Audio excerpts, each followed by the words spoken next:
Mari kita berjuang, bergotong royong untuk menjadikan Indonesia menjadi Indonesia bangsa pemenang.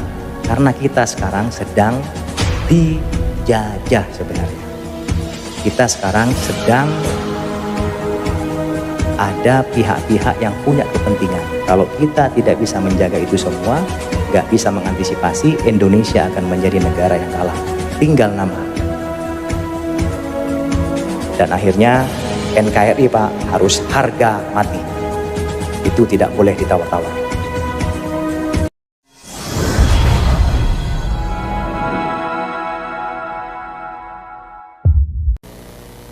Nah, ini kondisi Indonesia dari perspektif ancaman. Nah, ini Pak, negara-negara tetangga kita itu jangan dianggap remeh.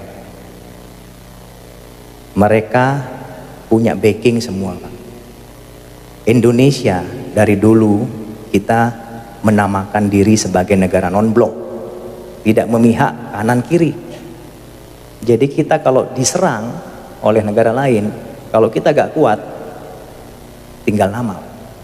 Tapi negara tetangga kita seperti Selandia Baru, Australia, Singapura, Malaysia, Inggris, ini membentuk yang namanya FPDA, Five Power Defense Agreement. Jadi organisasi ini adalah organisasi persemakmuran Inggris Raya. Kalau Malaysia misalnya diserang oleh negara lain, maka 5 negara ini juga akan membantu. Kalau Singapura perang sama kita Pak, bukan hanya Singapura yang menyerang kita, tapi 5 negara ini akan menyerang kita juga. Makanya mereka bergaya Pak, gak takut.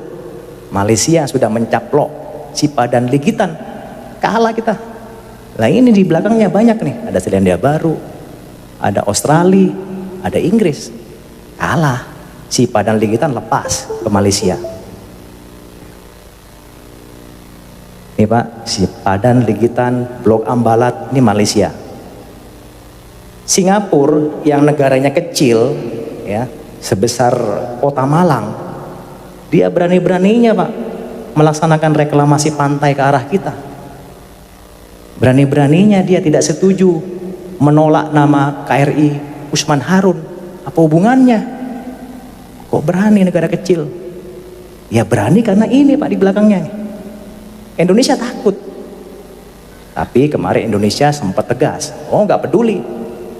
Bagi saya Usman Harun itu adalah pahlawan. Bagi Anda mungkin ya silakan. Pemberontak kami gak ada urusan. Tapi bagi kami Usman Harun adalah pahlawan. Nah itu hebat. Berani kita. Akhirnya tetap mereka tidak ngungkit-ngungkit lagi. Nah ini Pak, ini salah satu bukti negara kecil kok berani gitu loh ke Indonesia. Kurang ajar gak kira-kira? Ngelama dia. Lawan Malang aja Arema gak berani. Lawan Indonesia ya kurang ajar. Australia Pak. Nah, menyadap pejabat tinggi kita, disadap. SBY ya, bayangkan ini negara tetangga kita, jangan dianggap remeh, ini bisa berbahaya kepada kita Pak. Ini skenario Pak, bayangkan ini sudah mulai disetting, diskenariokan. Tiongkok nanti akan mendapat bagian Kalimantan. FPDA, Australia semua tadi itu, Inggris, Malaysia, Pulau Sumatera dan NTT. Pulau apa ini Pak? Sulawesi itu nanti ISIS Pak. Kemudian ini yang paling kaya raya ini. Ini punyanya Amerika Pak. Ini bayangkan Pak, kita sudah dibagi-bagi seperti itu. Makanya Panglima TNI Pak paling getol sekali. Beliau menyampaikan masalah wawasan kebangsaan. Kalau negara kita, masyarakat kita tidak kuat Pak, seperti sekarang ini, mudah dihasut, diprovokasi, diadu domba, mereka akan mudah sekali Pak membagi-bagi kekayaan bangsa kita ini. Nah, ini sudah ada desain dari luar, Yang jelas biar Bapak semua mengetahui. Ini mungkin orang nggak percaya, ya silakan nggak percaya nggak apa-apa. Tapi ini sudah melalui berbagai data, fakta, informasi yang akurat. Gak usah jauh-jauh Pak, Timur-Timur aja lepas. Apalagi yang sangat kaya. Banyak orang melirik Pak. Timur-Timur hanya sebagian kecil, ada celah timur di situ. Ini sudah banyak sekali yang mengincar. Apalagi Papua. Papua itu kita keruk aja Pak, sudah ada emasnya. Sekarang ada nambah lagi, ada uraniumnya. Siapa yang nggak tergiur? Emasnya gak habis-habis Pak, Freeport itu. Semua emas yang mensuplai Amerika, yang mensuplai Eropa, itu kebanyakan dari Freeport. Ini Amerika nih, oke janjian dia, oke Tiongkok ini kita bagi-bagi, biar kita gak tukaran, saya Papua lah. Anda ya udahlah Kalimantan aja, lumayan tuh banyak ininya, banyak ladangnya, banyak kebunnya. Kemudian FPDA, ya wis, Jawa nih belum nih. Nah, Jawa karena masih kuat orangnya. Jawa masih belum berani dia, tapi sudah ada Pak. Mungkin Jawa nanti jadi negara sendiri mungkin. Mereka diambil oleh Amerika.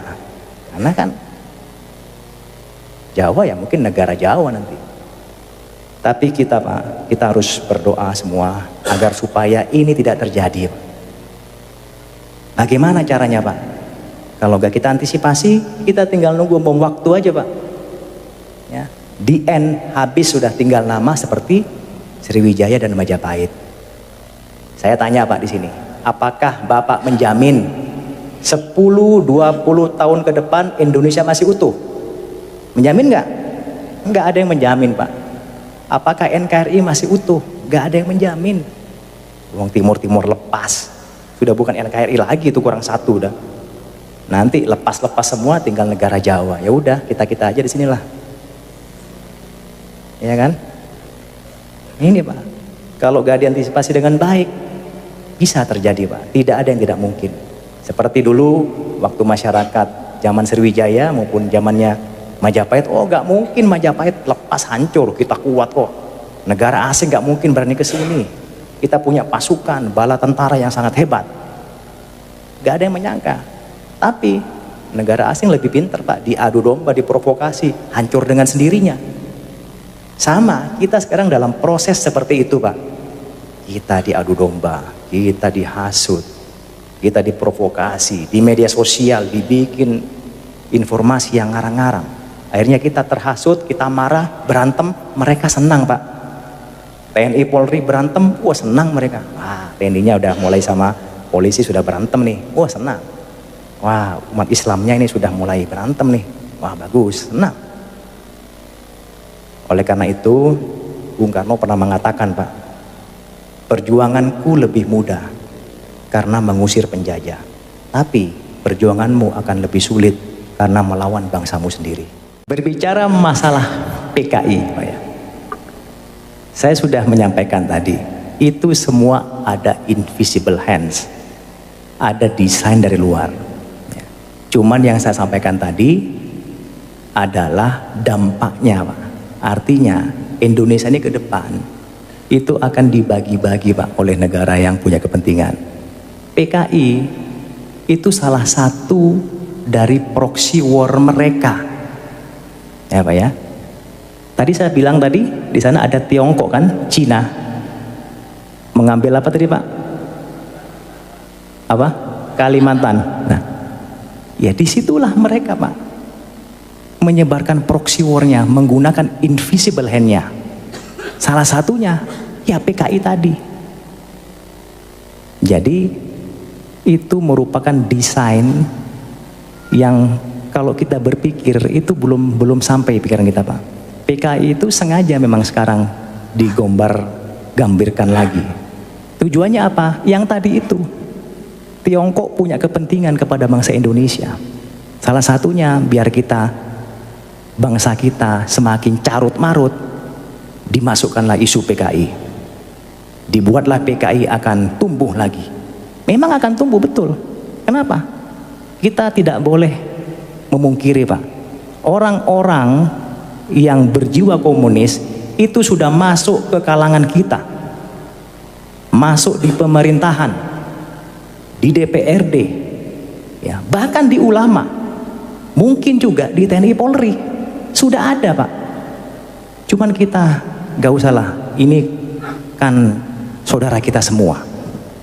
Yang saya bahas tadi itu adalah orang-orang pihak luar yang punya kepentingan. Mereka menggunakan bangsa kita sendiri, Pak. Kasihan, kita menjadi korban.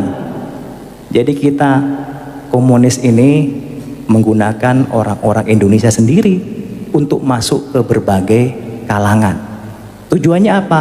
Misalnya dia masuk di pemerintahan, misalnya dia masuk di DPRD, sudah ada deal-deal. Nanti kalau Anda menjadi anggota dewan, kalau Anda menjadi pejabat Pemkot, tolong buat kebijakan yang menguntungkan saya. Nah, itu sudah ada deal-dealnya, Pak. Ya mungkin Bapak lebih tahu lah, gak usah saya bahas lebih lanjut, nanti tidak elok. Ya, itu sudah ada deal-dealnya. Jadi sengaja menggunakan pihak-pihak orang kita sendiri. Memang itu sudah ada, Pak, tapi semua itu desain yang lebih besar yang saya lihat tadi, itu ada dari negara-negara yang punya kepentingan. Saya kira itu, Pak, ya. Terima kasih.